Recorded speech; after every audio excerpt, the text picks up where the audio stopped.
de papa no kofa kwan no boade kwan e de tisi mu spinters e ma papa no ehunu ne kwan no ohunu kwan na afei oja na obetumi akọ no abrante ni si fam papa no ye se o ma abrante ni sika abrante ni ka kire papa ni peyin se opa ne chewo pa o ma sika no ho na na ne ho na akire ne sa abre ni mu e na obehia wo no abrante ne moa e na oboa no ne no nkire se wo se ogini sika onya adwuma bi ama no wo se ogini sika na wonim abrante ni so awie senior high school a ope boafo ma ne de na ko university onya bi o ogina kwan no ho no o se otinka woni mu eti ye bisa ne se na wo nsuro because sesi ya no ewiase ayehu anipa bonefo ama wo pese wo ye papa mpokura no a wuntumi enti na wugina kwan no na eba sa na wo nsuro o se otinka woni mu my friend, you have to work something on your spiritual senses. Nyame adomo a yeguso ekwe anim no, we will talk about spirituality. Abraba ye boy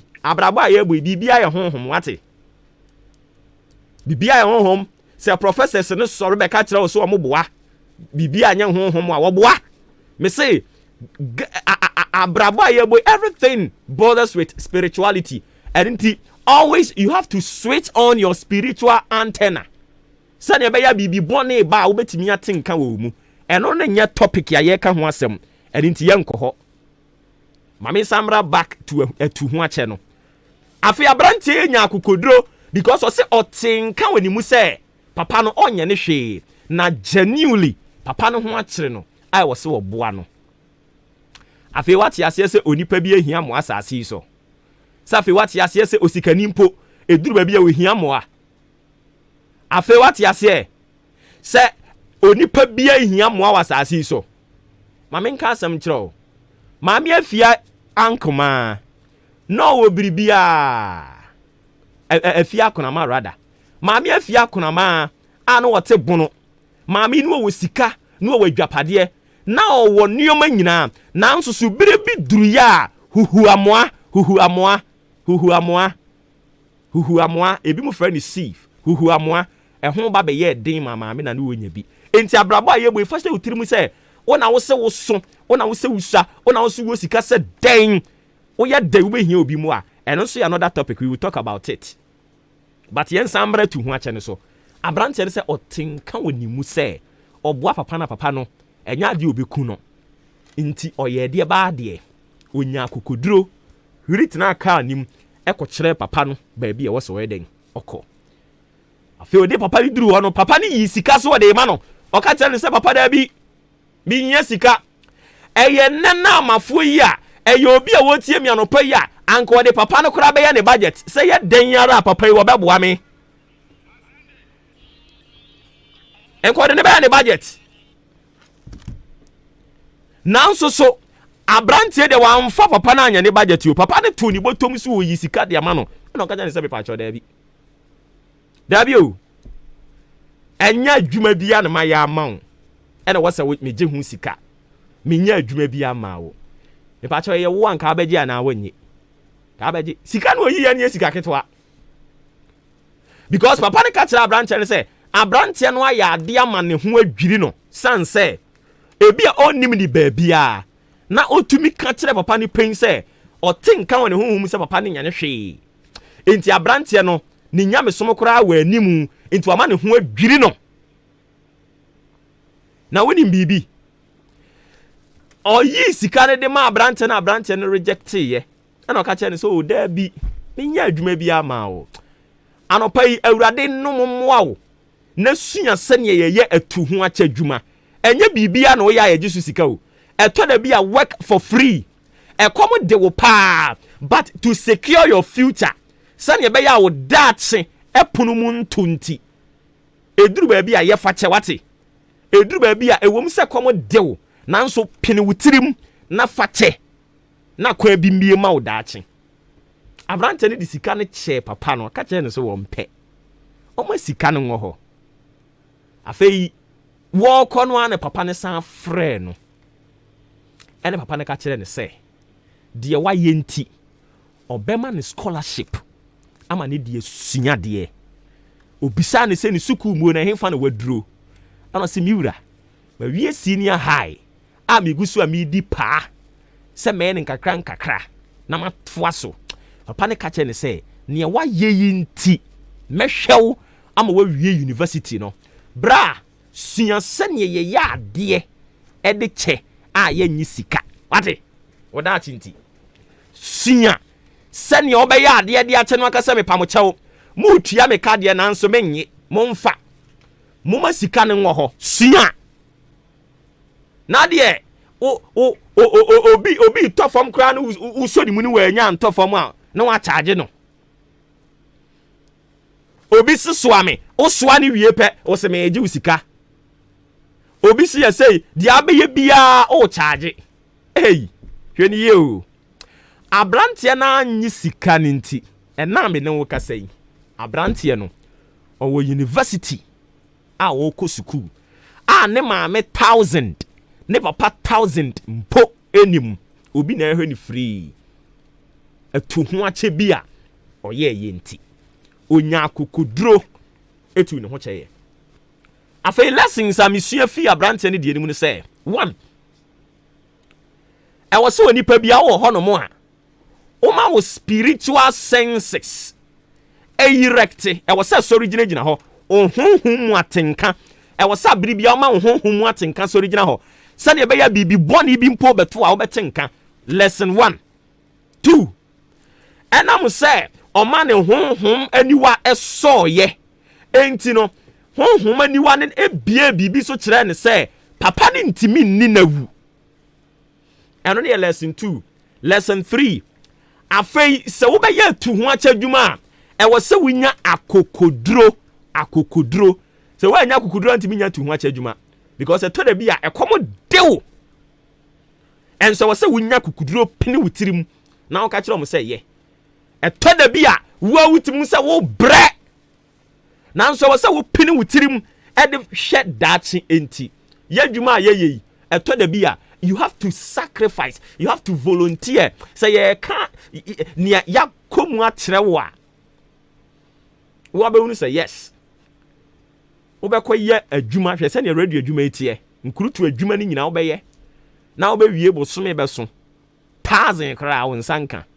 eye kurutu adwuma but na ye sa no na obi a wono no nte ase de o feel say ye ya toagu o feel say mfaso obi amaso but na wonim say tu ho acha adwuma ne sacrifices no ane ye ni nyina no na compound na e waiting for the appointed time. Your kind of volunteerism work that you do will pave way for you. Ebia nya ne ochena unie ninti no wan hwe ya ne we nya botre sunya sene ye tu ya ho si ho ye tu ya ho che eye adwuma de boa obi na so aba mfaso de ama ho sima aduasa enum ena aba pa anopa no nwotwe ho Kristo Yesu mede ono na mesom no nti de bia ne din na mebo se onka wo ho na omma wo entiase e wona semu asem bia epie free Maakye dwumadie iso e tofom no Kristo Yesu ma wo mu ntiase se ne be ya eso mfaso ebeba de ama wo ena wo da chintini Yesu yan se sunya sania yetu ye ho che ye dwuma de ma ye nyi su sika sanse wan hwe yi a obekɔgye sika bi ne de atua wo da ache ka wo ha sanka brante ye gi sika nka nkomo ni si ha wan yi sika nti afei epim papa no ma papa ne ye na adwo se da bi mesan ya pushi akɔ feda magi sika na tere bi etwa asem so ugi sika na etwa asem so ha. Learn how to volunteer. Cultivate that habit to volunteer yourself for nothing and believe at the appointed time God will crown you as a victor. My uncle man na fe yen hye enkomo twetwe ase ne Frank J Money e ko twetwe enkomo Frank J Money road safety campaigner Monday Fridays bia ye kɔ ho na ode afutuo de akwa ma eye adraba for na yenya ne ntie no say National Road Safety Authority for so ahye clamping down of dwumadie bi ase a ɛno nso yɛbɛdi mu nkɔmmɔ kakra. Frank, wote me nka no pɛ. Good morning. Good morning. Ompombo deɛ. Nyame adom na nso ɛ. Nyame adom yɛn nso yɛ ho yɛ paa.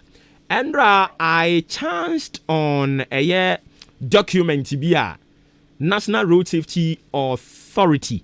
almost say ene, I don't know whether ene or so, but it will definitely be within this week. Almost be clamped down some activities. Wadaroma, are you privy to that? You walk us through. Yo, me that say. Indi kan chia for na road safety media mu di ni say. On say do na jo aya na light. Apart from car light they hwe kwemu no. Mbinu na broni aye car na odi ama no no. Ene ne obu keba obe me ko benkuma na nifa. Ene ne ewo tail light na ewo na ti kokko na utia breaker na so no. Nansi adova fo na moto fo no de omo pe atoto nkania bi aka ho a emra no prescribe already road safety regulation now regulation 65 and ka nkania ho asem yedi kan kakakra wo platform we so pen na ni enhwehwemu kire se dan nkania no dodo na de ni mfita bi e wo manim enti edo na de na bia osia wa na wa so fita na no ye higher than ni egroni no aye e de ama se finance anajo no enti wo mutumi so na ato driver for ni bia ni so enhwehwemu kire se accident reporter ya prepare emra no ebi mo kire se kania na ekura ne nyonko ode ba no eto na ni no wa hu hwe bi mo ti na ne ka na tinwram enti sa problem no ekoso emra no na sisia no esan tumi a abande ama national road safety nti no omo say ye ntra ho ma sa problem we eme haye enti driver ni bia ode kania bia wa wo pe enka ka no wa bra akoto ye no wa either so wa betutu afi ho anase se ye chewa ye be bo ka 600 Ghana cedis ye do kokota ene gina hoje ne bo ka wa nya bia ne do prison obetumi akodem 30 days because of kania wa wo de wo pe eto de bo ka no na before ni toka na odran de ne pe to kania bo ho a ni ko na od ni bagbo se ni ya na ma ne ka man na dim kwa se am ko to kania me pempa mo because odin say agoche de mra ya adima tezi ya pese ya agoche te Ghana ya de agoche ba Ghana pepe enti no even last weekend no National Road Safety Authority there were highways from the northern part of the country to the southern part of the country no asa kesia omode kania ni tisi mo pampema emremu no mo ho kwan no omu nyina ya te dodo na home pages about the river and them on a two people among the chief passion. Now, so why not get to they are found walker. In general, the first yet when now or 2 years they do not court. In this will be Tiamina or your driver owning say, why would they will pay? I could talk and can't hold for ya. You need two to say, became it and sana, but never. If you meet near police volleyball, blue and red, maybe. Ambulance they be not the book but national or no yet police car na say I'm running no by almost so obi so wa utia break and na ti no e so the car ko so mun kan ya ni nyina e ka ho bi enti the utia hin kan man of we na o driver na o tank na ni bia ye be so one ka say the can to ansana team no e so na ya boka 600 cities and na say went me ntia obekọ prison not less than 30 days. I am right, but I pay now. I'm a same thing. Near her say, Nina will be the right on the route. Very well. I think, sir, and then we'll crumple cry enough. Enough. Yeah. I mean, at my Friday, pre-driving checklist last week. No, you better have free. If you want with some more questions on that, you must say education a positive influence. Even cow now, no one can about talk among for poetry. It is how much here in KFM now. But I think we are kind of drive and say anything near the Chimuka Akana home. In the better in KFM 24 so say I'm the program we about amateur for. Okay, yeah, that's very Frank. All right, Enti Yane Frank AJ Money ɔno ɛyɛ road safety campaigner ɔbɔ ɛyɛ kɔkɔ anasɛ otufo ɛde fa ɛkwan so jojo ho kwan yɛ bɛfa so na yɛtumi ayi carnages on our road sometimes ɛyɛ ana ɛyɛ mind boggling but yɛn nyinaa with fingers crossed we believe sɛ nkakra if not to defeat it at all kra no a we can minimize it na ɛmoa yɛn sɛne ɛbɛyɛ a kakra bi a hwiri tim no ɛso bɛtumi ate some of the accidents a yɛ record wɔ yɛn road ɛsoɔ no bebree no a ɛyɛ avoidable ebi wɔ hɔ no a wobɛtumi a prevent it but you don't know I mean ɛyɛ na sometimes hard dream but sɛ wote kaa yi mu bi di a de bia meka kyerɛ wo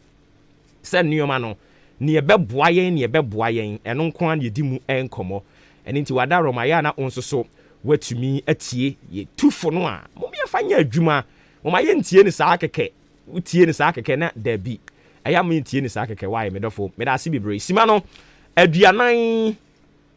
emienu kɔ mmiɛnsa so ɛna abɔ apa anɔpa na ɔtwe ɛho dwumadie no ɛde maakye ɔfrɛ me Obuoba Ofori Amanfo over the weekend onim sɛ Ghana for deɛ madi kan ka kyerɛ wo sɛ waduane na yɛndi a na ɛnyɛ wasɛm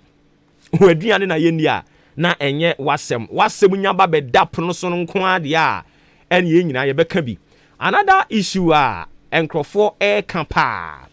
ɛyɛ the LGBTQI+ ɛho nsɛmsɛm yɛ bebree ebi mo to legalize or not to legalize ɛno krampo kra deɛ it is not on the table now but nea yɛdi mu nkɔmmɔ sisi a ɛyɛ bill a ɔma prepare ɛde akɔto parliament a I go through the first reading stage aka sɛ other wei no nso bɛtoatoa soɔ no nkurɔfoɔ bebree raise concerns about it ebi mo nso kyerɛ sɛ bill na yɛde akɔto parliament no we should discuss the topic or the issues dispassionately but sɛ yɛ discuss na yɛde yɛ emotions ne religiosity ne nneɛma ɛde keka ho a wanhwɛ yi a na ayɛ bibia wɔ hɔ nanso saa asɛm wei kɔɛ na ho te sɛ besepa ɛne kɔnnua haban no yɛtase no abanyansafuo mu wanhwɛ yi a wode okra ho abufuo na upira ne ba so wate aseɛ enti asɛm na aba but me I will share my opinion on this thing but before I will share my opinion on this whole brouhaha no me pese bi di kan bisa a simple question say why and wo Ghana ha onnim say Ghana ha de obema ene bema entumi nware eye hwan no onnim say oba ene oba ontumi nware eye hwan se minye obi a ono be sori aka kyerɛ me sɛ ono Ghana ha onim sɛ ɔbaa no ɔbaa bɛrima ne bɛrima entumi nware a afei nkɔmɔ no menka biem ana yɛbɛka mpo a na afei yɛnsa nkɔ yɛkyi ne yɛnkyerɛkyerɛ mu na yɛnkyerɛkyerɛ mu nkɔ aseɛ menu mienu te Ghana ha yɛnim sɛ ɔbaa no ɔbaa ntumi nware wɔ Ghana ha ma ne nyɛ yie da ɔbɛrima ne bɛrima ntumi nware wɔ Ghana ha ma ne nyɛ yie da but question ya mi bisa ne sɛ the act of sɛ bɛrima ene bema omo ehyia oba ne oba ehyia no question na yebisa ne say eno enkoso wo Ghana ha na Kwame Asante enkoso wo Ghana ha oba ne oba bema ne bema se omu hyia enkoso wo Ghana se nkrofo amo se dem omo ye ana ohine ba enkoso emema ne mema eda ema ne meda lati ase ekoso enti enkomo na yedi no ewo se yedi nkomo ni yie ene yem passe mra na we akwete se ayi afase ayira na se ye pae a bon se pra na we yi nani because ono pra no ochira afase enti saa de we yi a ye spend yen time nyina de akasa afa ho no that is the question. I will share my opinion on that. Mami kodin komo we mra. ɛyɛ me madwen kyerɛ menka sɛ kyenkyena ne me ka ne me nya adwene but de mimi susuru no ma yɛnkɔ awoma ne so ne yɛne yɛwura nana yɛ ɔkran antwibu asiako executive director ɛde ɛma eku a wɔn nso ayi wɔn ho asi hɔ sɛ sɛnea tie bia wɔn bɛkyerɛkyerɛ Ghana mmara mu ama obiara anya ne ho ɛnte aseɛ ntina nea naanu sɛ kura yɛ ne de bɔ nkɔmɔ dodoɔ no ase ɔpanin na kasa yie paa ɔpanin na kasa yie ne kasa de fa assembly members yi nsɛm yi ho executive director adema Alliance for Sustainable Development and Participatory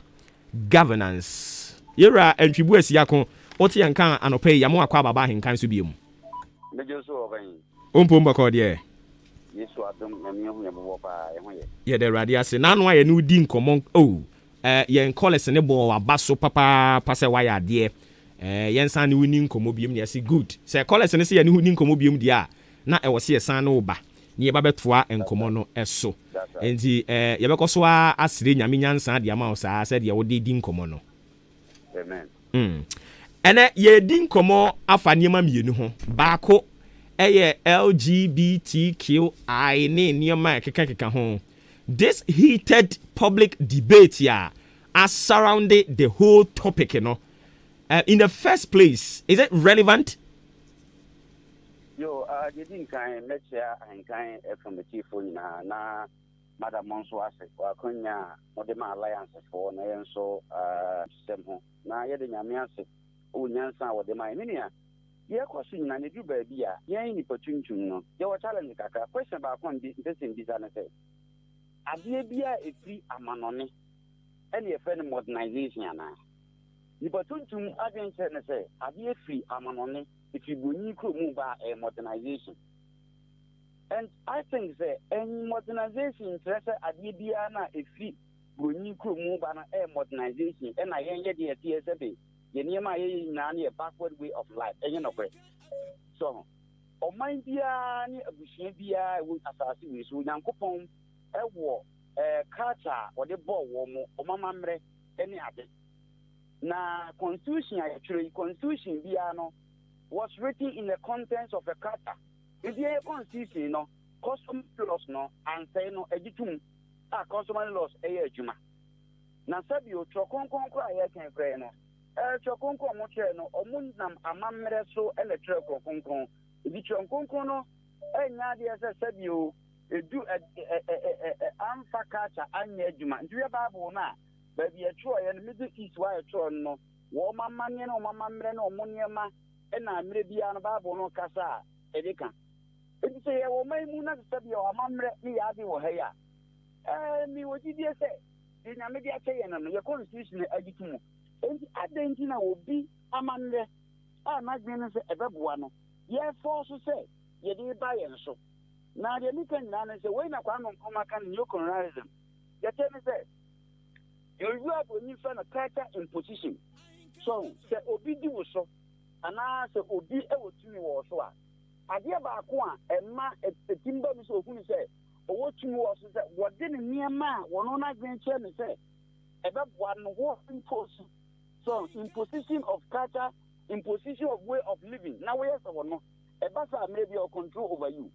but the nipa na ko ba to wan also when you yeah so ko so a edi enso because odi enso dia niema wo na den se ne se e wo se way of life no impose way so mi bi sa a lawyer for no ngi dem o yanim question bi se o mbetima ko kan kire kwasi bronyin se ade a ye fa ni polygamy aware dodo o munyi ntum e wo mu kuro mu ana eno aware dodo kra de bronyin kire yen se sebe e ye bone wo ye bi e chi waton enso se nipa oba ne oba eda be ma ne eda be ma ne aboa eda no eno di o ma di atom na se ko okwotre kunkum kra na nipa ne aboa eda e difa nature se na me bo wi aseka no enye sa na nyame ye no so abodi nji se enye sa na tie ye mfa religion chunchen because if you tampa mo e the religion e na kasa but the American say ya man ye omo ye lawyers no ye constitution no is it against it and egitum and this yen ye temam ye nyina na yen ye se ya man mere ni ya man ye ni ye nyi ntuma die enti na die broni wono no so wagitum no e wo se tentina yen ye gitum e basa na ye lusu your identity as nipa nyankopon epo yen e pasa na yankasa no your way of life no ye lusu na je ni your left from right so nti we dey be say we akutampa mo omo ye nwanimfo o mako omanimu na I think they say we they got it wrong they be me can say be say me can say academic knowledge without godly wisdom and native intelligence is the most dangerous time bomb. So we ngoma enya nimdie nyina wie na wuni osuru nyansa na say so no wuni sabe momfa nchame quote on quote efie nimudi a na efie nyansa etese sabe ye de bomb bi ahye ba bi a ekwa explode sabre bia ni mu ne yeduru no so e be sere sa LGBT sam ne tie mo tese waters no Ghana ye you for into traditional for into over that time I'm for ye into you see the maybe some here no we na for no we enti antia ma yanti we smokers association yanka right na okay inti sir mira me ba o se utie yerakoto ampao woman so opinion na omo present so far omo kire say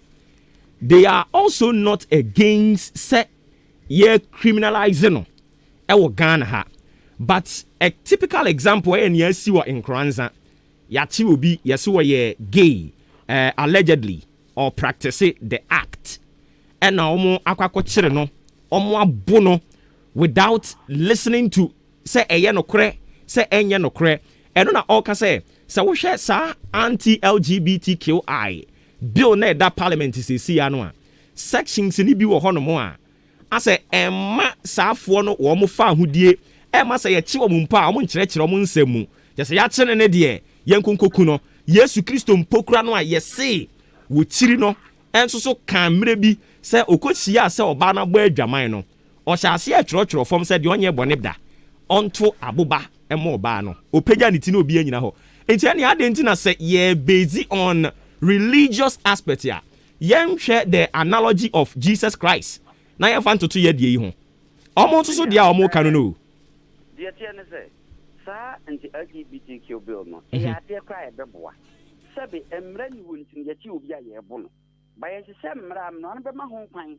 ama ye hu se uchi obi in that area kwan say na ezo de ye den e fa so fa na call ha fa ni wura ha report no ha se emra wo ho a ebe cheche ko amba se emra ni wodi amata yesu ma na ye bo no enkwan ansam so a ye ka no so no rather unfortunate information wa bonten enye nokre ambo abrantie no fortunately for me this year make us say what the Chimabun East region capital and then kwanza travel distance is 15 minutes drive obi by 10 minutes leko nja I know that 20 no it never happened abrantie no omu de ne kwa ahintie obi amfa ne nsa ammo no amamre yenya mamre ni amanye e na omu yegu na question bibi san say ya mamre ni amanye no bi twa aduan no so no sabio modernization di enya na question ba ko bi san modernization ti no e say nti jaya na akwese ye tue na mewe bra akoni o e papa e ba say ye ti ni po ya ye den kwa ye ti we ya ye den kwa na ye di agba right no e wa limitation it's not say see me na we obi asabe woni aboada woni bemada no bema oni bemada mentan no medo no odra e woman na say ye benya ndaje ye na kasa amene hu septibi o mu enye nti en kasa ye ntan wo mu ba say ye bema kwan legalize ya de na say obi anya bi tie ti ko ma ye wura goto ampa obi ko no wi a ne ye na okọ defend wo mo I know said that into lawyer wa ye bi da eno nche so pe bi okay ni no eya ade a we endorse na ebom nipa na wanom ade no we nipa nti wodo no o ja fe eno nti be ti nipa so wo nu bi wo smoku aye ko prosecute no enche se nipa na anu bi sabe ko question na fi na ko na se nebo ha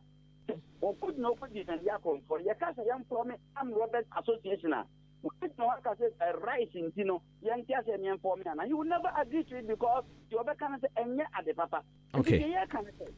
ya ti o man mu ya wa ya man ya man no ya fa religion enkra entonchan wo ko o man bia mu ni pe gu man mu no e wo mu way of life e mo mu ye unique ya o mu e kire se we mu ye nipa a nyankopon ashada abom as a people Jewfo e wo mu enhyehyɛ no mamamra besi no mu di so sabi buronya kwasi buronyin Korea fo ni ade obia one way of life. And na say buko Korea ni adema ye di nua ni agidi Ghana he di ensa ejidi direct no. Obia one way of life. And you want to mean na go kan say Korea ni di die gintin ba bia ani bia turi we kurati ni na so we back for daddy. And nchi say na mamre na mane no. Okay. And you so ya mamre ni ya mane ya Nyankopon eni go ya emi ye unique. And the ya kan say ye di Kristo so mu kwa eto nchen na na mu ade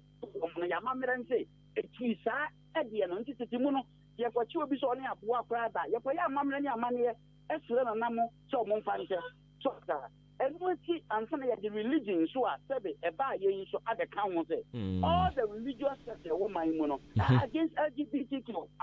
enti adenti na chenchena ye police wo pen e wo say na se wu ko tampa mo omo so nya bill enko English abrochima mu ene American abrochima mu say Africans set one yen so ya kacha no ye say ye di awade do to nti omo so enwuntum no response abrunyi ni be ma wo ye rama mi misa eye LGBTQI no eno na ye chiri anase se oba no oba beda bema ne bema beda no eno na ye chiri kura wo Ghana ha emu de ahia se ye agi atum se oba no me ba o se ye agi atum se oba no oba nware because utie debate na ekoni nyina bebre se da bi oba no oba de omo ware sen bema ne bema ware nye yie yem soso wo Ghana ha enti question ne se emu de ahia na yem peni se oba no oba nware bema ne bema nware ana se oba no oba beda e no de ekoso wo mo adem a yenim no emu de ahia na yem soso yi yo minia ye tense enema mienu sabi yete manyimu ye wa manfo mu nu wi o mo hye mo den mo nom obi anche wo mo mpanyimfo ekura sabi o mu di ade na ebi ebinum kura lawyers ni mpanyimfo asabi o mu dina court o mo bo amanfo kon di so o manu wi ame akọche mo wi base no sabi me mani susu na so ebi ebinum kura mo kokọ mu no o mu nu wi ebinum di 18 nom anso sabi obi anya hu ye ntie o mu ni nyame ntem asen na emo wo begina abonten ekonom ekogina bia bi kono ye chewa ogu mra so saa na te LGBT to enima mienu se oba no oba eda wo kukuam a obi anchene no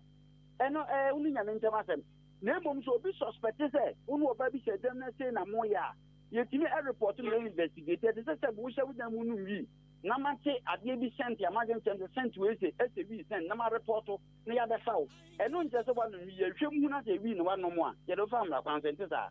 wo san ko dina wi base na sa ko no wi na ba be chewa eno nso no eno ka suspected ye investigate eno kra ye do famra consent ye kan se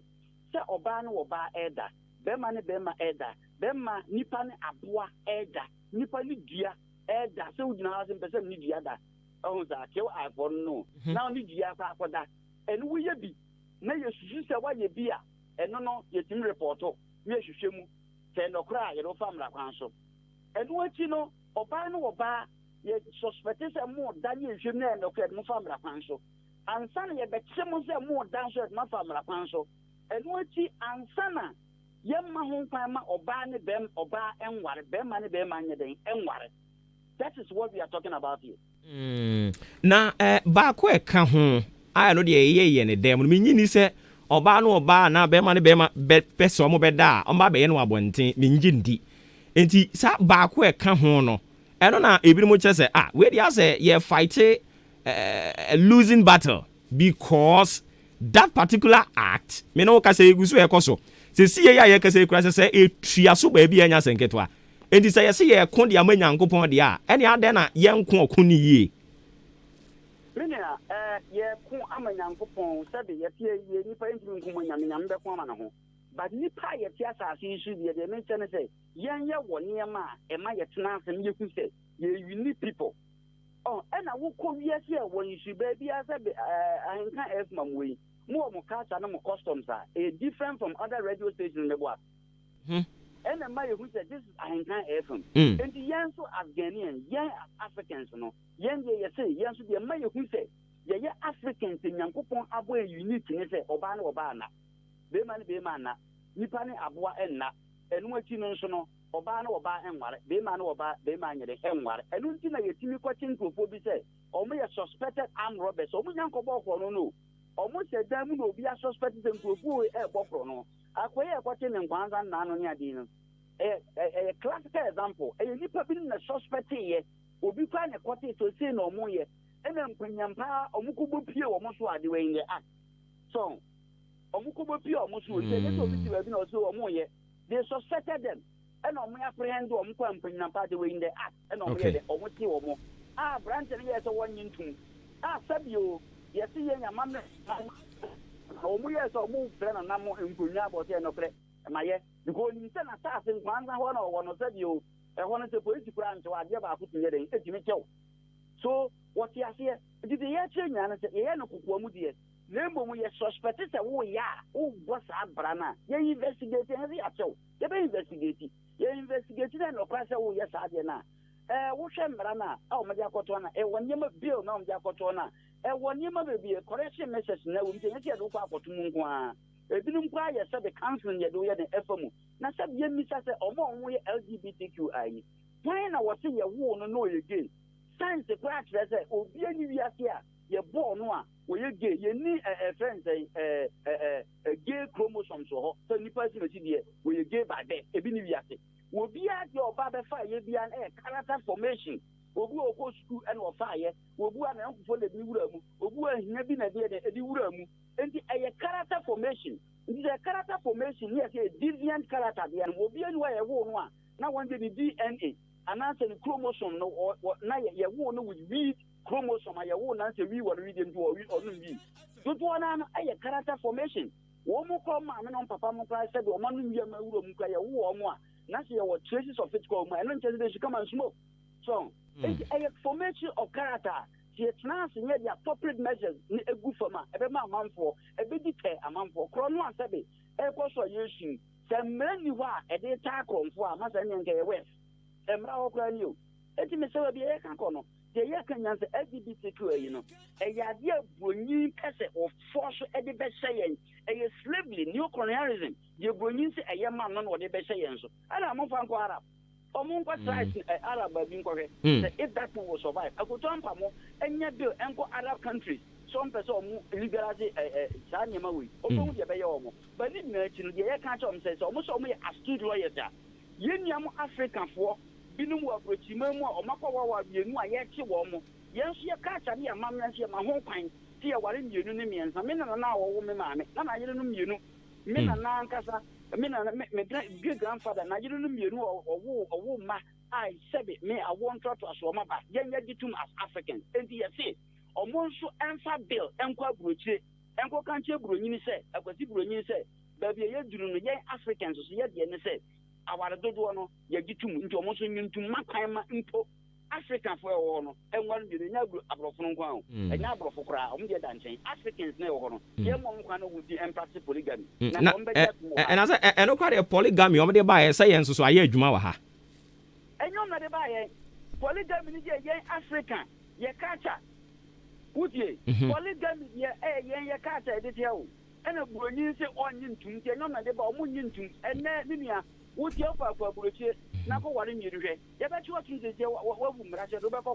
okay. Once a month for a Brucimamu, you prosecute you because of polygamy. And I make us say, and Kakra say, a D in Trimu dem. They say, I saw for no cry preacher. Yes, you will be a year back, who pursue yourself for so year back on your manuma, Nina, our Bible, but I no cry yet. No, I saw for the preaching no more cano. I'm talking about Christianism. You're more preaching or more preaching religious doctrine and dogma. Okay. By your time, say young African for young opportunity to know. Say any senior bind your one fancy what I mean. The American say, mean preaching religion and mean preaching doctrine. The Americans say young opportunity to know. Yeah, our dear unitum. It is a Bruni say what near the air bar. Young so 1 year into LGBTQ and Bruni by no religion or whatever. Yet no air religion here say as all bar enya kunbaku. By your cat and the no education say well the can I say yes she a cat and a munya money put to my work with no or some practicing a cat and a cat practice that a man of common on some practice no. Okay. Enti and your mammy and son uncle we ma pick here free mu bako LGBTQI plus and then keka hu bia Ghana yen amamre ene yamane echiri a Christopher echiri nananom Muslims nsusu chiri enti se oba ne bai ware bema ne bema ware yen so that's right mienu Sir, and so. And we are back. Near Tosumienu, Mebao, near Tosumienu. Say, Emrane ba, ebeboa. Ama Sadiano, and ye Juma, ewa Mrem Wagana ha. And an ye chat for cra. Say, Obi said demo yene dear, and no, ye say a new hunya, and your time. Ye jaw mo dia monyame. Sa ne ye ka. That's right. Young crying. Metaisa maybe a branch in Preku, Sana on Emprekuda. Uviana ho. Never found to a prayer choir no cocoda. Why the Preku die? Am I a chin and no said you? Or me a mamma any other. So, a idea of course, young Muka, young class, 7 years, young class free. Uko Mukra now said it, one more bar, why one more year or that. Mukrana, a dimusure cancer, no, maybe be a more one and the APF room. It's a Lamuko Goons and some Sergeant Searcher. This is the actual say. You will put jump on Omodiampa religion and thinking. Religion is a secondary matter. But then as African, your mamma your maniano, as a Sergeant is not part of us. Said your brony, a mamma, money, any polygamy into more, and you won't see me free Ghana, Africa, and co practice polygamy. Sana yansu ya mamani ya mani any LGBTQ antuma broni kra entimi free abrochire ma eme practice or practice no bi ehun a we free no practice ni ehun dia sabe wato mra obu ye mra so. Okay, enti ni etwa to kra na fe ye den komo no AC ebirum so raise concerns about a approach ye dey fight this particular thing ebirum esusu se adenti na ye se LGBT ni nya ye expose the public no to the negative aspect of and it's a act no ebi en fa so obi akwa koye bi we pura wa yare we ensusan so boni bi aba ye mfa sa de ne nkire na enye hu en hihye ye mu dan say ebi mu to the religiosity line no say obi kan say ya ne adwen me nya adwen ma ka se mi kiro we enom ene ensanom eya de accept religion pra empe ena accept yan kasa ye mra e wodana na eni ne ade no montumo enso me ka se no ko suku mu aye chekre the effects of drug abuse sabi yan ma ye nya ye ko yan chadan ko ni ma ye ko elementary school ni ade no effects of drug abuse ye training school ye se no so mranso ho ha to ko no wi ye te won so a ye ni wudi enti ye kira sa ade ne ye kira ni effect ye kira pa be for so be avoid but ye chance they should be emra e be control ade no enti no so ka so me ko kan wa sam kwa bia so nyan kan we but there should be a law also so that enti emra de ye te nya pa na mra na ko so se ye kire ni ye ho nkekere se de be ya nipa enye de enko so antum sabi o ukotro konkru mu kra na do a procreation is about the AWS. I want to also. And when you cry, we want to end the human race. Humanity, but here ending the human race. And I am why what you say. And to me, I say, I could jump up and say, or one particular religion, a Juma. One no said that you will see me cry with you. So a man,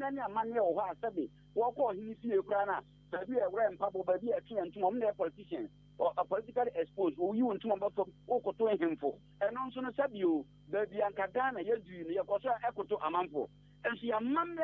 you know, democracy club, and your cost for Adia to more. Nanamo him, you do one year koto, baby, or quiet death from Yanin Tumsa, your mamma, and your mamma, say, you start anyway, attack so. If you see a kaya attack, a say of mine. A master be harvest the cry echo for man. Then in terms of when you the religious argument here and the religious argument, I know that the religious folks will defeat him. In the sense that religion, we should love people at the warm. We did this a soft beyond any of our time LGBTQ needs or ban Sunday over family. Yet the warm, I bet church a warm. But what church on so wrong with religion, no say that passes no, and yet no do a man you know. And say yes, Christian go over the man fly a far walk across one young bonedano. My not to bob by all man to woman. And one says yes, Christian and church and uncle said you're watching the end yet. What is it? One end also a domain brana, I would have an air on one end also, but the watch and will be with you. Yanfa or do and receive woman. If you're not a receiver, one is near council to stop it. Now, next year, receive woman said they should propagate it. And then what? The law wouldn't get the propagation. Okay. That was the law does not rejoice in people. Okay. Love does not result in evil. Sure. Yara ma yana se na nyame adom a yebesa to aso chena ebreninti. Okay, nyame shira so pa. Enti yene opani a wono eno ye executive director adema Alliance for Sustainable Development and Participatory Governance. Nana yawo kran entwibu asiako en yene ne kotwetwe enkomo no 12 minutes after 9. Me pacho tie ma me ba na afi yemfa de aka ni nyina to so ema. Hey, Sansa. Mommy for me mattress and come there, mommy. Wouldn't how? Now, a dear mattress, ye. Oh, some pa, now mattress be a canacoto. Oh, where dear brand? Why, say, yeah, ash foma. Next is a one to mattress. I had distress partner at home. Yeah, mattress, the Bemo chair, the Biano de Mica Hospital. Next one crowd who know what's at the Janet. And as I to use mattress, Trebia, a Bemo should die bonnet, and I just surround the all come risky. A ash foam mattress. Nim pasu no mape ne mahunam duan ho jojo no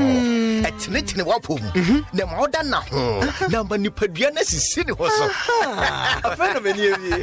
begiem papa hodo bebre mattresses, pillows, bed linens, duvets and in your mafe 5 dcc dem e wo ash foam Freyan was 055 299 7330 and now 0245 011 255 Sheshe ash foam depot e wo odan kede stredro across so ana achiasi na beto ashfom product ko siesie wo dem wasaso ana wadwa ye bia eduum so carpenter for ne upholsters mo betumi anya carpentry products na ewo ye shops wo behu ashfom odan showroom ewo Ntiamwa junction. Ashfom, feel it, know it.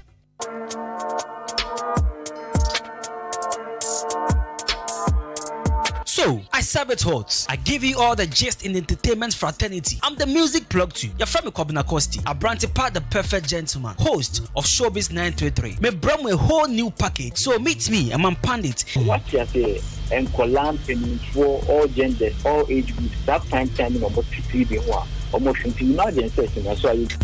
Etiana ne wansem kan no an average pundit like some of us, now we find it hard to discuss him, but it's what we supposed to do because we need to do and it's show business. Because I said I need quality on and need too high near the don't I do massive for Americans one boys not crack say I'm by on the music TV free digital channels so decoder so this and every Saturday from 1 p.m. to 3 p.m. Ahinkai FM waya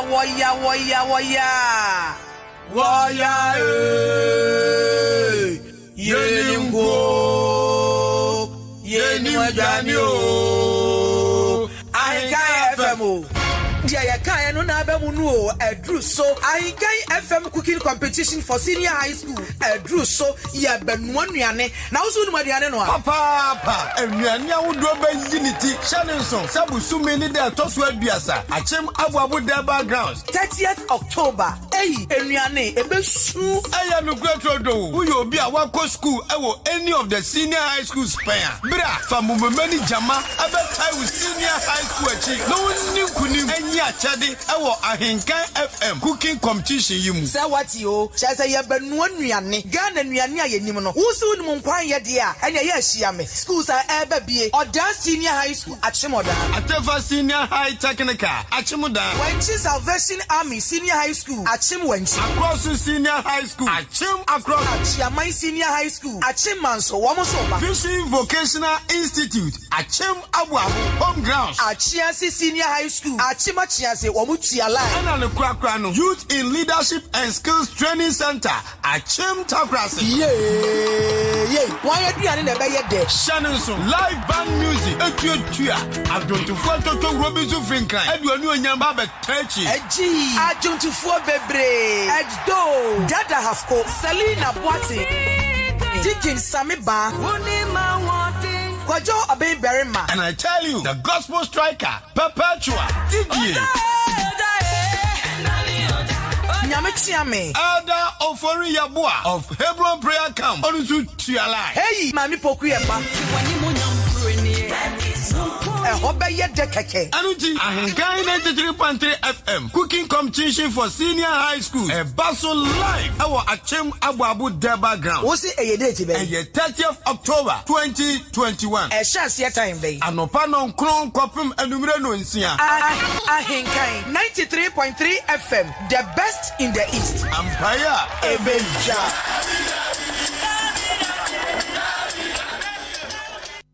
Okay, I don't see a better program. I was saying one case I do any baby sharing. What's a what's in a fee? Na ye came was some editor Munyami Adamo on the 30th of this particular month. And as a Jumedino, a beko so a chima buabo deba grounds. In fact,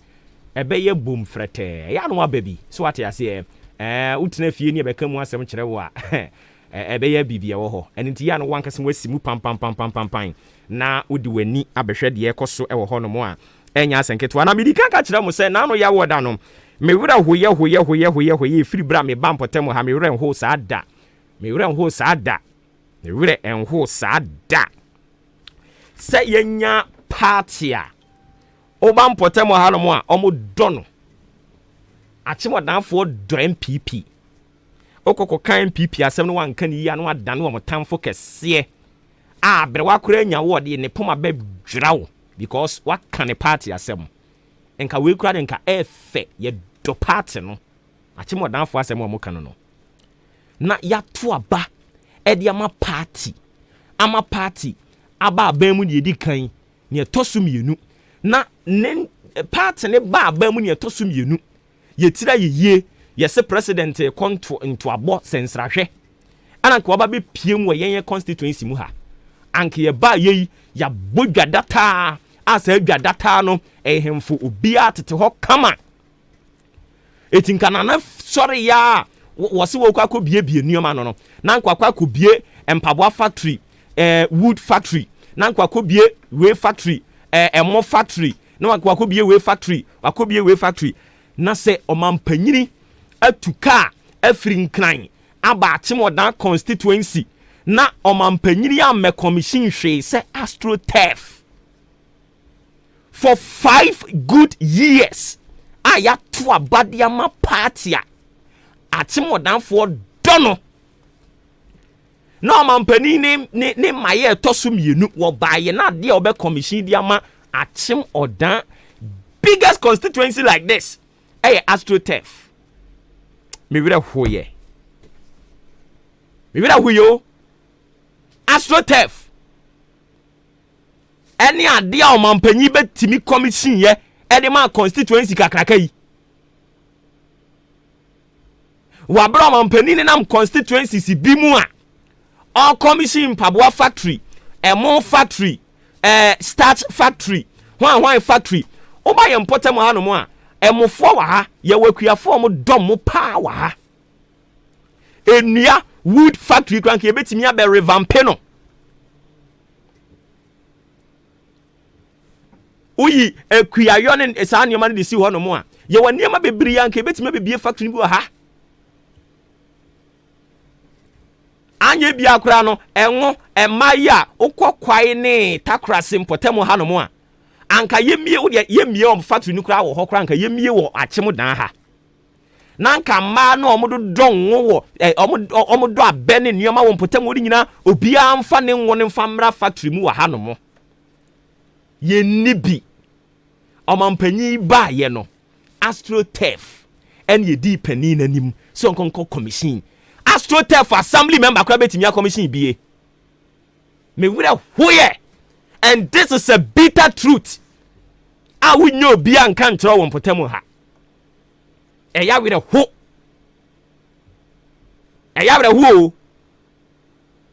say ye aba omo 2020 o share resource ba mountain so constituency a omo tumi feed MPP pa o tumi nkan enyi achim odan constituency in free mu but the question is omampani ba ha no eden wo be ye AstroTurf and obe commission de ma yen and was see ye ma ye were ho o de ma me konkodi nkomo we mra and was see ye ma ye were ho papa mene Dr. Yao Osei Boating programs officer edema action aid mede ne kwa akotwetwe nkomo omo de nsem bi abetu emonten so omo kire se international labor act no chimato kakra bi wo ho nti wo sempanimfo hwe na omo rectify no mami ni kan bi sa ye ka se international labor law de ba de na point ben pa no mpeso mu meki doc oti yan kan no pe ma mo ache aba henkan so Major, so Maakye for you. Good morning. Oh, my Joe, super. What are my pumbo called here? Okay. Me doctor. Okay. Meeting you know the yaw. Okay. Any me producer na one man sa position kakraka no nti ebia me nim se ne honhom aniwa mu abie dia ye na echo school. Okay. What are my any kind of action aid? Mo ye ehemfo na what do you stand for? Okay, with the meda was a class never my opinion evening komo actually a global organization. You can't a global federation who are juma say juma the social justice, gender equality, and poverty eradication. Into your main focus point your main about sign a campum am yet to go. Now, yet, Yajuma, across the globe, Osha, Yajuma, almost 45 countries in this continent, the Yasim Hanum. Now, Opa Ghana Hanuma, there were 11 out of the 16 regions of Ghana. Now, Yajuma, Ignanema, Fapimpa, and nine so, you become, you say, you say you queer, a big queer, and for you, Musachaya, Emma. Now, so a bad boy, who buy Africa here, though the Portuguese and the Becano. We must be resilient against the impact of climate change. I know you didn't Juma. I say, yeah, should be this wafa Yakayaka dear, who comes by Yakayaka dear, it be free and also better. Oh, you put them, Juma movie, fear, any baby, a sorry movie, dear. I've seen everything said. You didn't say, Adia Bakua is seeing Yanomano at pass a moon from Hungura, a penny, and I say, a moon Mura Juma, this couple of months and part of one eye. That Juma Maya, you can say a year to so yes, my Jomo maybe. Okay. If you say, a man come man, you're more man than a man of making helm and I'm going to Juma. I feel you should be so far in cross school. Quanderson and cross school, and as a subject to me, okay. Now, the cut for party, if I say, a man, a branch, a mabawa, a nema, a penny for a man in nema, one person a bit to make a train boom. Na yaboa amako majana atumpo. It is your friend say you're accountable to the state, while the state will be accountable to us. Into Neman 9 winner actually you make video Ghana. Okay. Okay, into EMVA to the main topic, you know, most say I was said government or rectify International Labour Organization Convention B more just say 109. And only the idea and what we know ni say from time immemorial, any Ghana, you belonging to international organizations. I hold on. Why this one and motive in saying? You already made a question. Was the say Ghana a part of UN. Now international labor organizations and SOE agents were UN. I say no more dear poor young parents say omu designing no oma adapt no more monitor international labor standards. And he said, Baby, I will Juma Wuye. You were Emra, a Yasimuna, Mushiama, or Modia Shashe, no my friend convention. Now, so movie convention, I was a Bandia, and as a Mandia Oka, the International Labor Organization, or ratify, I was a Ujitum. It's Ujitumanafi, or the Emra, or the Ashisha Emram. My memory example, you were domestic workers regulation, 2020, the Parliament of Ghana, a passage. Now, I'm passing busy on the Domestic Workers Convention. I'm rectify Ghana rectify. I'm see your Muji to Ghana rectify. I don't know Mujina, so a human free. Nimani boy on say, what international labor organization here? That convention will be given a free now, so the other laws. I don't know, so at the year lower. You say your wall law be a parliament pass a fellow domestic workers regulation. Now, International Labor Organization Convention 190, a year on violence and harassment in the world of work. Inti ayakayaka dear, a way you jum. Now, we know, and share a juma, a year formal work.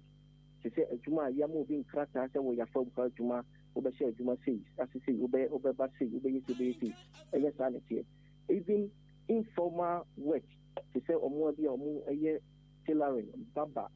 omo serve ewo restaurant omo a cleaning booth ewo restaurant sahara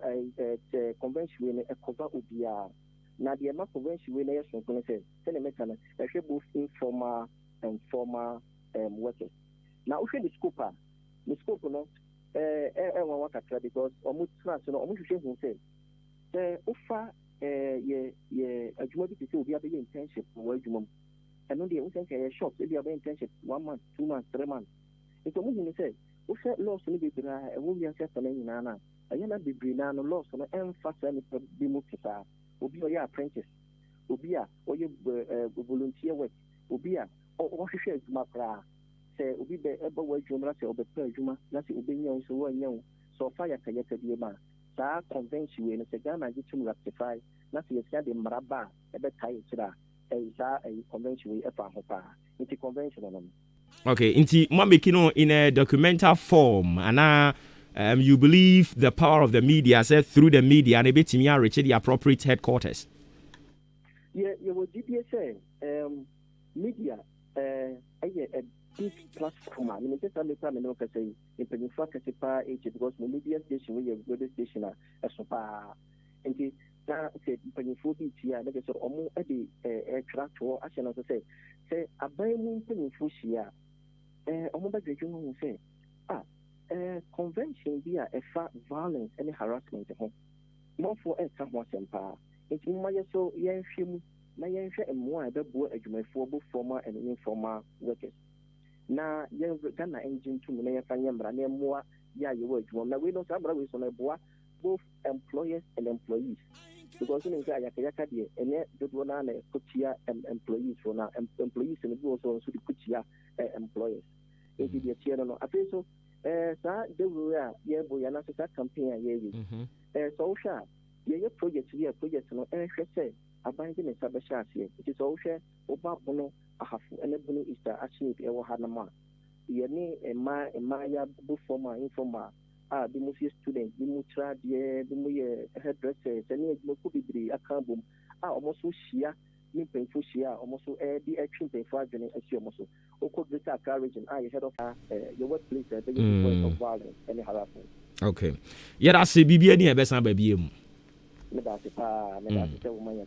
Okay, inti yani yera yaw or say boating and a country and come Action 8 Ghana or no and okasa Edima Womo as programs officer and Yanana Kokobo and Komono some 30 minutes after 9 live on Ahinkana 93.3 FM. Jumediana Edima Chin or Fremi Obuoba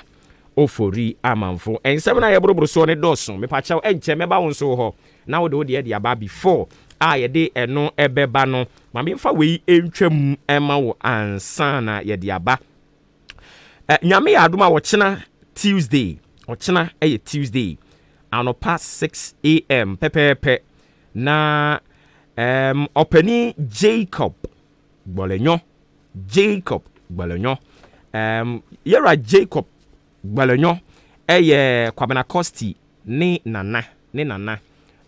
waka baabi nyame ya adom a ochina no pa no nsia pepepe na abusuan ahyiam ewe ni fie a ewo XDA odan SDA na abusuan ebechia ho no mo na omde ne 1 week no anase ne na wotwe da no omde ahyese so ho no mo enti Jacob Gbolenyo eni na abusuan omoto nsa de afrem se mo na meboa wo mo pa sansa de ato mani Kwabena Costi eni ne maame ne papa na abusuafo a omo nyina ho akwakwa dimo no nyame yadoma wo chena yewura Jacob Gbolenyo wo mo nana bema a o ka baabi na watwetwa mu besa na watwe mi twa mu no nyame ya adom a o chena ena ne na watweda no ba so ninti ya na odi wani akire mu ha akwakobo abusua sense yese ayie eye nkoja eni Kwabena Costi ene na abusua se wo mo nana Jacob Gbolenyo waka baabi o chena omu di ne 1 week ewo SDA ono ankasa ni fie a ewo odan SDA eni nti ya na mwako akwakujano amame na mame mfa we nso so enka ho ema wo se K Asenso Limited say a swinging wheel office chairs. Yakasa swinging akonya etwa no ho ekọ benkum na akọ nifa dan no ho saa etwa no ho saa a K Asenso Limited na make for the amount swinging wheel office chairs, quality wooden chairs, and authentic book shelves. Ni nyina ye K Asenso Limited na make for the amount circular dabraka of Iran Clinic Kaneshi Flamingo Road ye Zango Junction wa ubehunu K Asenso Limited ewo ho friend was 0302 257 209 0302 257 209 and 0302 919 739 0302 919 739 K Asenso Limited was the home of quality office chairs and book shares. Na ebiana wuti mo wasase from eye Achim Odan eye Akim State hono a e de bepem aye Achim Abuabo Junction no a eye 0244 878763 0244 878763 and 0205 581618 0205 581618 ofra enkomo bia aka wo hono omo ene wo ebedi nyankopon eya adomo a on the 30th of this month bosumi ya ewomi ne de toso aduasa pepepe no Ahinkan FM edi Ahinkan High School Cooking Competition edi bro na Ahinkan High School Cooking Competition we no ebe ma yen nuanom ma ne mema omo senior high school na omo eye omo suansa no adwuma te se duane no a ene nakade kekeka ho no ye be ma omo sa akonya no na fe ya celebrate wom ama omo nso so ahunu se adwuma no omo ye wo school ni mu no eye adwuma papa ene ti so omo ba abonten omo nyire omo ho na omo mra ema meye enti nyankopon ya domo a ye bebo dwa data e wa Achim Odan de backgrounds ho no mo na school makmako enwotwe awmagia atum se Ahinkan High School Cooking Competition omo de omo ho ebe hyemu bie no ya bodwa na omo nyina asinkonya na ne aduane no yesi wonimu no a no abenoa ama ya hwe mepa chew eniema bebre ne bekoso wo ho adwumtofo bebre beba live band de hyase kete wo hobi chese yebeji yani pa yebeji yani papa Ahinkan High School Cooking Competition ene de hyehye so ene ti school amebe bo mu din o ma jepenia so mo beba ene ti wutie me na oye old student ede ma school na mebe bo din no a e free sabre ya mo nhase na mo organize mo ho na mo mra me support mo schools no na wo mu emfa nkunimdi famra sansa chede bebre ena ewom across senior high school mo ho Atweaman Senior High School Odan Senior High School Atefa Senior High School Vision Vocational and Technical Training Institute, Salvation Army Senior High School, Achiasi Senior High School, NFA Youth Leadership and Skills Training, and so baby school mako and watchi and anyame adomo a 30th October bosumi ewumi ne de to so aduasa no ye nyina betwa hiem ewo Aboabo Deba Grounds no nsia pepepe ne dwumadie no ahyase ye be free ho no mo age se wo ankasa ho maame abeka kire wo se ye bra besen ko da ebesi me da enti ade achi nkwasi ada ene omo nkwa asore ne do so mate ye ade achi nkwasi ada ebe kwa asore enti etuamu sa live band no ni ope bi abi style bi abi ye be bone ho kise tin tin tin tin tin tin tin bang bang bang everybody age ye ni ache ye di be hyem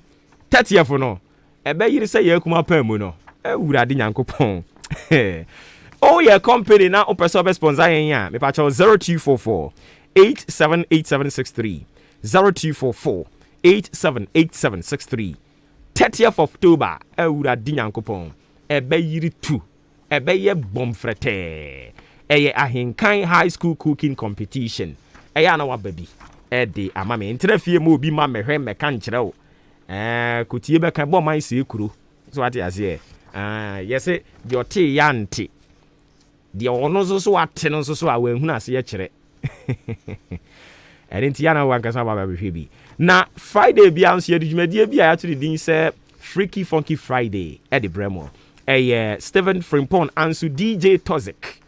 Ofiri Nkran Peace FM no de sɛ dwumadie ne de bremo Ahenkan FM Ahenkan ne Peace de yɛ ata ne ata ɛne nti yana wate ase de ama me na we no utie me wo yɛ abrante unim rapping pa yɛsɛ yɛn raga wo yɛ ade ɛno akyi yɛsɛ yɛn to nyom singen wo yɛ good wo ho DJ no wo yɛ good ɛne Ahenkan FM na bra be dwa wanum kakra be hu mpanimfoɔ no na bra be follow the necessary procedure ne nyinaa ebacho registration bi anim no anso ba abetwere wudin wa kyerɛ baabi a wote ne yɛ ne wa schedule sikatua bi anim me pa kyɛw sikatua bi anim ɛne nti wo ba Ahenkan FM aso wo hwehwɛ Brian Nelson deputy programs manager ana say wo hwehwɛ Kwabena Costi mid morning show host ono no sign host of Showbiz 933 ayana oba omumu bia obehunu no a dia was a way bia no no obeye ayana wa hyene so kama de amame ash foam se mi bisa se mattress be na woda so sorry ene Monday morning mattress no nia hospital for ama yarefo adeda so no a ye dia bagan na ha ne bi anasa wo dia ne ye dia hi bia ash foam to nsa dia from maybe dia me da so say ash foam so de tu ash foam or see feel it know it yachi kwa nya yira kwan odan kede swedro across achiase obehunu yen deport no ewo ho no nyina enti say mattress na opedi ama oba na okọ university anase secondary school no bed sheet na opedi akata wo bed ne so kama duvet anase towels wardrobe na wo pe sofa type be na wo pe ye kamfo ash foam di ama odan nti amoa hotel junction ho no na obehunu yen fraying 0552 99 7330 0552997330 and I say 0245 011255 0245 011255 if I show say oto ade a ye be chewa de free sabri ya kopem say ye be di bro nya ne de Christmas bonanza tade ne ye nchewa de etemu sa na tie inti sabe pepe na tie nyame ya domo a other programs ne ho ntoto ye nyina no so ye bema mwatimi ate. I've seen a lot of messages trickling in here ma menko kenkan fama wo mo udie nyamba ya obetimi de aba ye be sha ase akenkan eni ti udie nyamba ya obetimi de aba ye wi a na afi ye de ahenkan ahia asem sima kakra bi de atato ne mama wo kwan na wo so abɔ awura mu bi issues ya boroboro so ne doso emu de hin na wo so wo de wadwe kyerɛ de ba fa ho dwumadie no ye ne wo na interactive show nyansa ni ba akufo tirim yɛse yɛ kyekyere wɔ man de a yɛn yɛ kyerɛ yɛ adwene wie ne yɛ frɛfrɛ resource persons ne so ma mo so kyerɛ mo adwene wie a ɛwɔ se yɛ ma wo nso kwan na nso so yɛ tie wo nso so de a wo de ba na atumi aboa ma man kyekyere yɛ akora nim kabi ma menka bi no a yɛ ka no ɛno ho asɛm ɛno no we say Obuoba good morning me gidi sɛ ho yɛ nyame adom me ho yɛ pa monko so ana mo adwumaden fama yɛ nyame nhyira mo papa Obuoba me pa kyɛ wo ebetumi a wo ne ɔso afa wo hwɛ ngoma sua so no ɛmɔ nkɔmɔ ɛma me na bisa ne sɛ obi nya D7 a saafo no ɔmo gye wɔ mo anaso ɔmo nyi wɔ mo ana Mr Principal sa message we ta de ba pa ada wanya D7 ana anyways enti ɔsɛ ɔsɛ bi nim sɛ obetumi ayɛ ɛne enti yɛ ɛfama me yɛ frɛ me Mr Principal me di free achim kokobin ɛna ɔde ɛba yɛ we so sɛ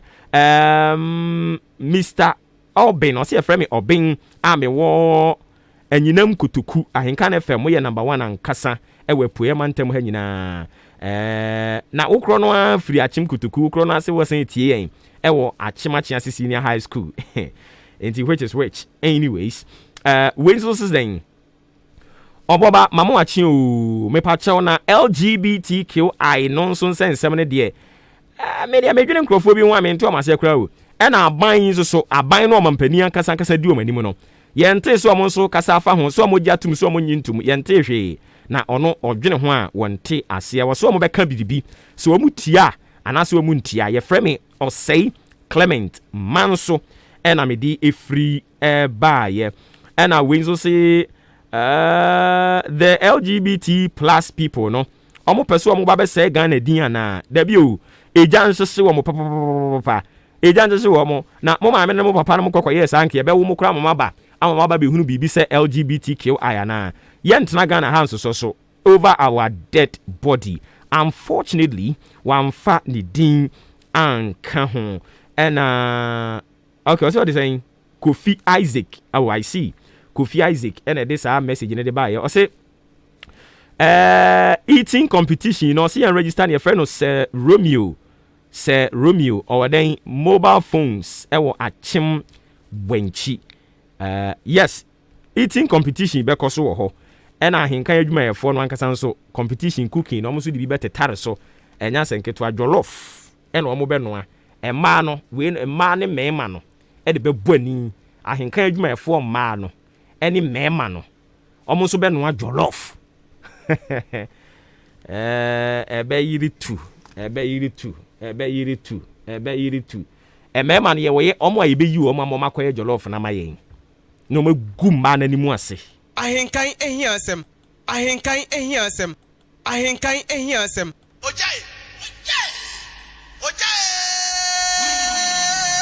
Fellow citizens, I ask you to be citizens. Citizens, not spectators. Citizens, not subjects. Responsible citizens, building your communities and our nation. Let us work until the work is done. Okay, so some 43 minutes after 9, we are still live on Ahinkana 3.3 FM. Sani odi kan te ye no ahinkan hia asem ne de to aso but ahinkan hia asem kra medikan kan mu asem dada de akyerewo. Medikan abumu amane de akyerewo dada. Me were ho ye nano ya woda no. Eno ane ne ahinkan hia asem. Se constituency kakra kasei. Eto abade ma MPP. Wo mo ton so a wo mo to ne bom. No ma to aba bom. Na omampani ba ye mpasua so aba be srayen. Abe bia dia no ade otimi be bia no ye AstroTurf. Eti we ni afa so bo mo hwan. Wo mampanyini.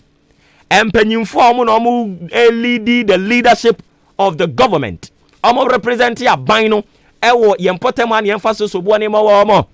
Anase sen o koka ye beka cho so project bebre is in the pipeline. Eti na ni ade na ne ma ne ntwen. Emma pipeline mu die ni mpie. Emma meye visible and sani atonsa dia frɛ no because ni esi ye ne de me were hoye say wow he class bebrebe yi shim 1 shim 2 shim 3 shim 4 shim 5 shim 6 shim 7 shim 8 shim 9 shim 10 shim 11 shim 12 ye kwan ya achemoda e de ba asem na asi ye so mampani be commission ade e ye de ba de AstroTurf.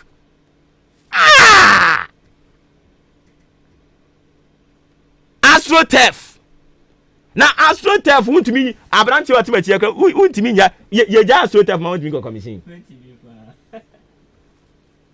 Semo da MPP. Debbie.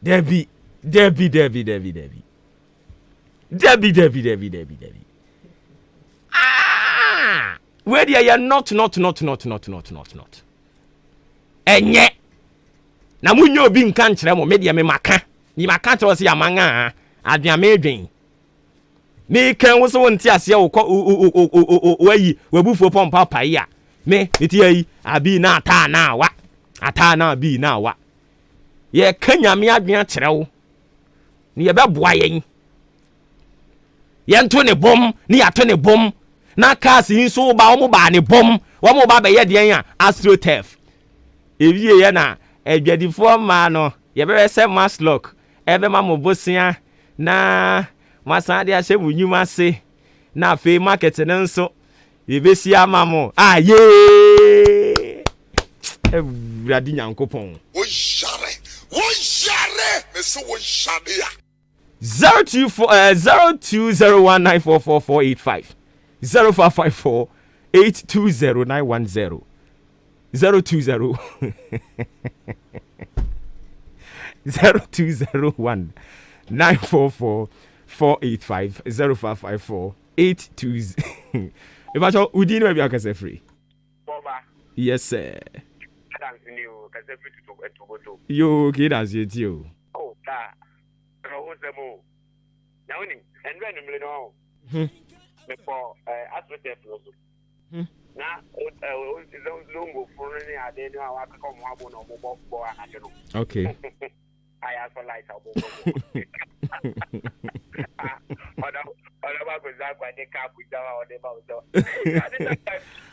Oh my goodness. Oh, black. Me that say moving so much was. Ready, Uncle Paul. Ha! Debbie. A brasso was saying nipa more adwene da ho. We are working obe MPP ni be na adwene say u preach di ama NDC. But e no kure ni nipa nka no kure yem pe no kure.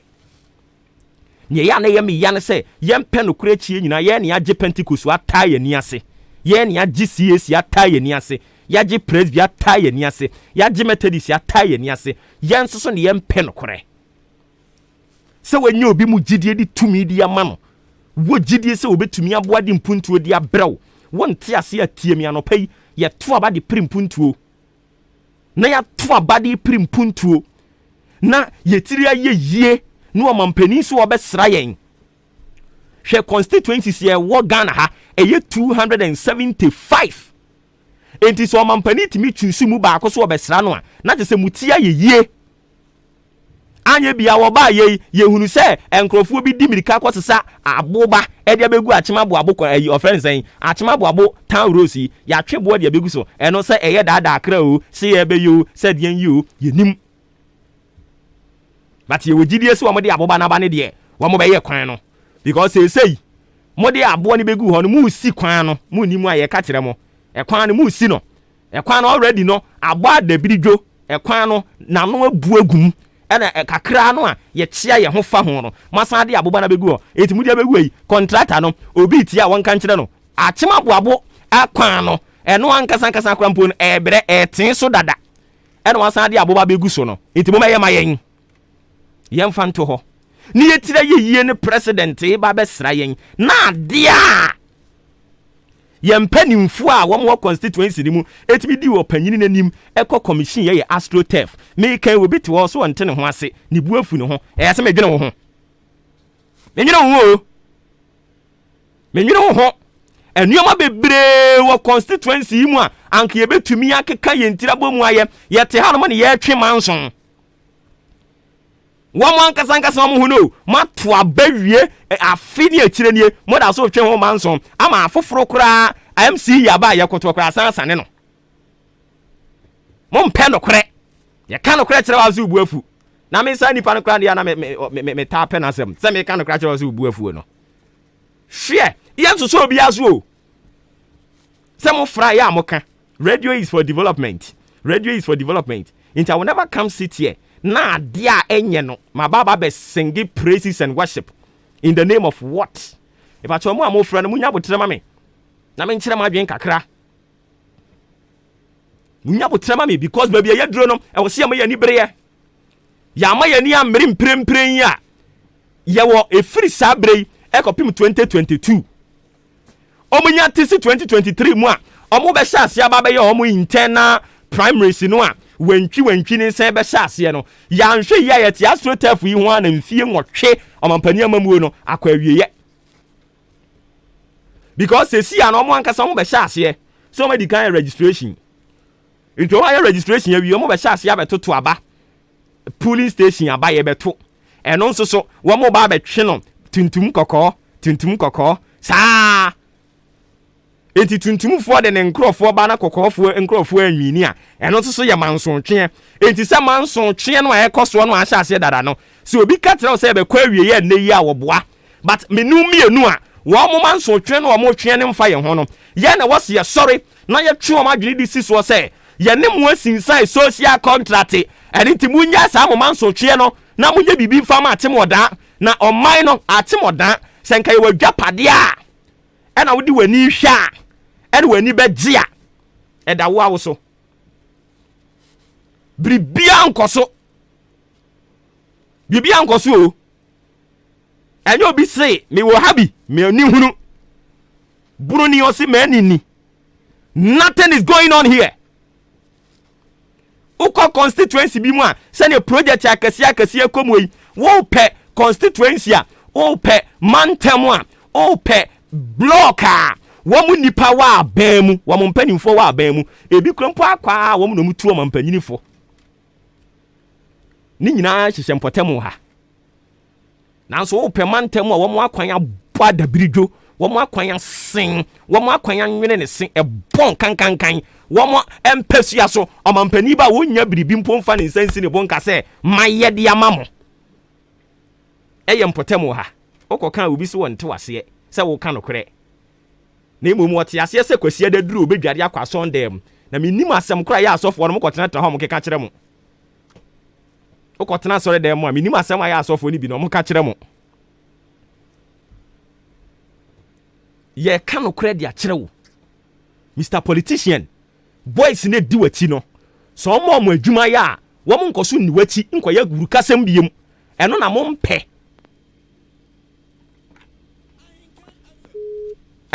no because when you say so mo ba be engaged with something samo hwan anie ntokwa no amoko no munye obi ama ne mekoma mo eni nti no mudi mwachie no mo mpe adwuma ema boys ne nye girls no mpa dwuma momnye na awia kata ban sei enkrofo akogina so aden ya yese na na eba no mo bro ban mu kinkren we wo mo dwuma dia o me so de akoyesa company bia employ wo mo ye dwuma wo mo nse ko ma no a obo begunya bere kra akogina wiye ni so ya so politicians so ama sei adults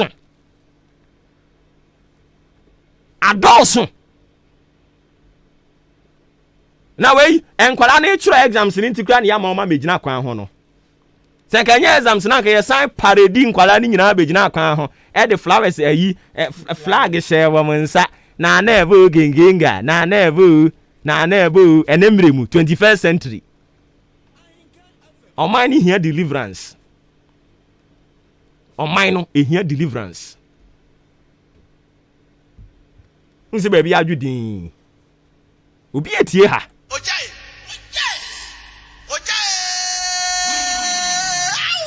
nse baby adwudin nse obi etie ha nyanse kasa baby adwo hwe politician bi ano ni nutu ayese ayi ye frɛ na bewo na no se ne ansore ne ye frɛ na bewo ebe paye gu yam bia follow no tie ne ye munye biribi mfa ma ati modan constituency me madi kan akyere mo say we are giving the leadership, the political leadership of this constituency, we are giving them this 4 years to effect changes because if they fail to effect positive changes, our constituency, one man demonstration crowd will do. We will stand and we will change our hands. We are sick and tired of constituency there. Yeah, ahani ya tuya bako na omwa fa bedwafo yenkwa. Ya fa bedwafo yenkwa.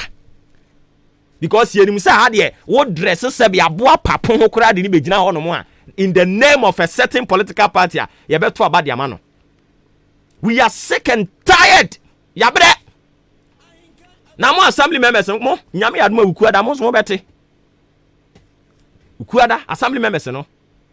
Mo kwa jiji sika. Mo de kokoto aba no. O de eya obi mfra henka meka nkere se kwan bia se wo mpotem ho. Se wuji sika no ne ye na di ya. Eya obi mfra ahenkanfo mo nka bi ma ye o de eya obi mfra.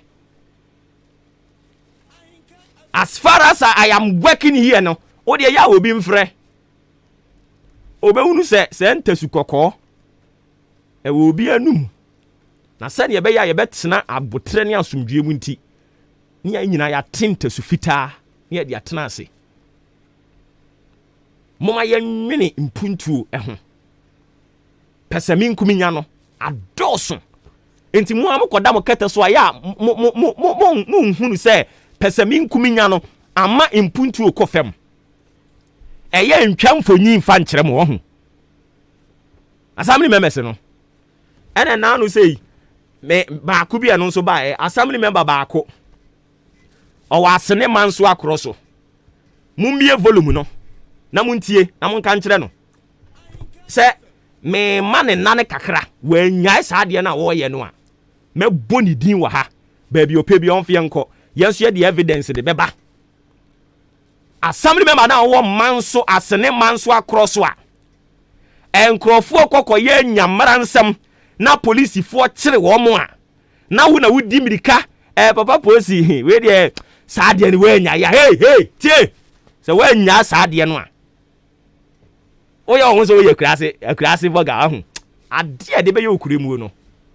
wodi enyai afi ba akon so so wo Ibrahim Central ha won so wudin wa ha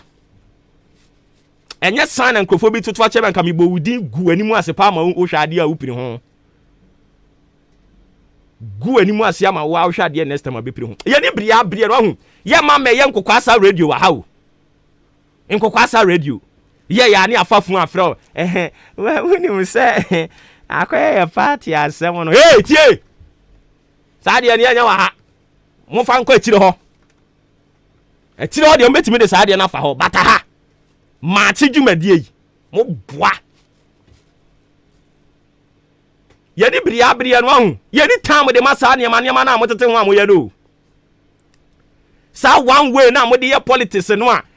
enema ye tantan a enti wa wutu kwa akɔhye baabi na oka no ewura achemodan kuruma ya wani hu ho udia wa wutu kwan ko constituency bia na wutu kwan ko baabi na oka no se ewura achemodan ya wani hu eya so ye pani ane ene ye wo se wo ya ne so bekoto street bob na adia ko bobo eno ano no ne ofo so betimi aya no ho ya ni biri abiri nti wo assembly member na won so wo Brim Central ha no kwala no kokodin sem hunu ne ye chi wo mo de wo ko police station na dimirika commander